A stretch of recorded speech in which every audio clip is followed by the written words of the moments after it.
अयोध्या में तैयारियां। मिथिलापुरी से अयोध्या तक का मार्ग 3 दिनों में तय करके महाराज जनक के मंत्री राजा दशरथ के दरबार में पहुंचे।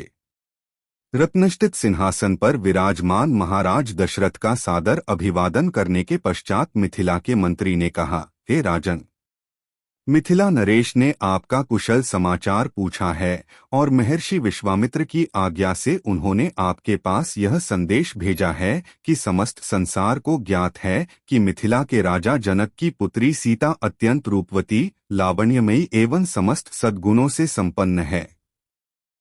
राजा जनक ने अपने यहाँ एक यज्ञ किया था। उसमें उन्होंने यह प्रतिज्ञा की थी कि जो कोई भी भगवान शंकर के विख्यात धनुष पिनाक पर प्रत्यंचा चढ़ा देगा उसके साथ वे राजकुमारी सीता का विवाह कर देंगे। उस यज्ञ में महामुनि विश्वामित्र राम और लक्ष्मण दोनों राजकुमारों के साथ जनकपुरी पधारे।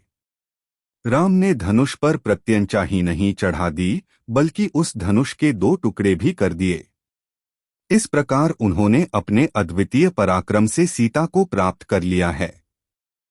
आठ राजा जनक ने आपसे सादर अनुरोध करते हुए यह संदेश भेजा है कि आप अपने समस्त परिजनों, बंधु बांधवों, मंत्रियों एवं पुरोहितों तथा गुरु वशिष्ठ के साथ शीघ्र बारात लेकर मिथिला पधारने की कृपा करें ताकि राजकुमार श्री रामचंद्र के साथ सौभाग्यकांक्षिणी सीता का विवाह वैदिक रीति से संपन्न हो सके और मिथिलेश कन्या के ऋण से उऋण हो सके।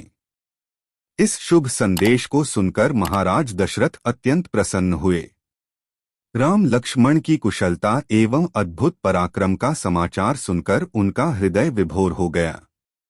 वे मंत्रियों से बोले, मंत्रिवर, हमारा हृदय राम और लक्ष्मण से मिलने के लिए बहुत व्याकुल हो रहा है, इसलिए आप शीघ्र ही परिजनों एवं दरबार के सभासदों के साथ जनकपुरी चलने की व्यवस्था कीजिए। समस्त बंधु बांधवों, राज्य के प्रतिष्ठित सेठ साहूकारों, विद्वानों आदि सबको बारात में चलने के लिए निमंत्रण पत्र भिजवाइए। सेनापति जी से कहिए कि वे शीघ्र चतुरंगिणी सेना को तैयार होने का आदेश दें। यदि संभव हो तो ऐसी व्यवस्था कीजिए कि हम सब लोग कल ही प्रस्थान कर सकें, क्योंकि हमारे समधी मिथिला नरेश ने हमसे बहुत शीघ्र मिथिलापुरी पहुंचने का आग्रह किया है। साथ ही परम पूज्य राजगुरु वशिष्ठ जी, वामदेव, जाबाली, कश्यप, मार्कंडेय, महर्षि कात्यायन आदि ऋषि मुनियों से भी यह प्रार्थना करें कि वे कल प्रातःकाल ही हम लोगों के चलने से पहले ही जनकपुरी के लिए प्रस्थान कर जाएं। इस बीच में हम तीनों महारानियों को यह शुभ समाचार देने के लिए जाते हैं। इतना कहकर राजा दशरथ ने मंत्रियों को आदेश दिया कि वे मिथिला से आए हुए अतिथियों का उचित सत्कार करें और उनके खान पान, ठहरने आदि का समुचित प्रबंध करें। इसके पश्चात वे स्वयं राजप्रासाद के अंतःपुर में पहुंचे और तीनों रानियों को बुलाकर यह शुभ संवाद सुनाया। शीघ्र ही यह समाचार संपूर्ण अयोध्या नगरी में फैल गया। घर घर में मंगलगान होने लगे। नृत्य संगीत का आयोजन होने लगा। महाराज की आज्ञा पाकर मंत्रीगण तथा भृत्यगण विवाह की तैयारियों में जुट गए। जनवरी से जनवरी के मन में अद्भुत उत्साह था। ऐसा प्रतीत होता था जैसे प्रत्येक व्यक्ति के भीतर विद्युत का संचार हो गया है। सभी लोग अभूतपूर्व द्रुतगति से समस्त कार्यों को संपन्न कर रहे थे। अर्धरात्रि होते होते चलने की सारी तैयारियां पूर्ण हो गईं और दूसरे दिन दलबल के साथ राजा दशरथ रवाना हो गए। 4 दिनों तक चलने के पश्चात बारात मिथिलापुरी पहुंची। यह ज्ञात होते ही कि अयोध्या नरेश ऋषि मुनियों, मंत्रियों, परिजनों एवं अपनी संपूर्ण मंडली के साथ नगर के निकट आ पहुंचे हैं, मिथिला नरेश जनक अपने मंत्रियों, पुरोहित, मुनियों, विद्वानों आदि को साथ लेकर उनकी अगवानी के लिए नगर के मुख्य द्वार पर जा पहुंचे। उन्होंने बड़े आदर के साथ राजा दशरथ की अभ्यर्थना करते हुए कहा, हे नृपश्रेष्ठ, आपके दर्शन करके मैं कृतज्ञ हुआ और आपके पदार्पण करने से जनकपुरी की भूमि धन्य हुई।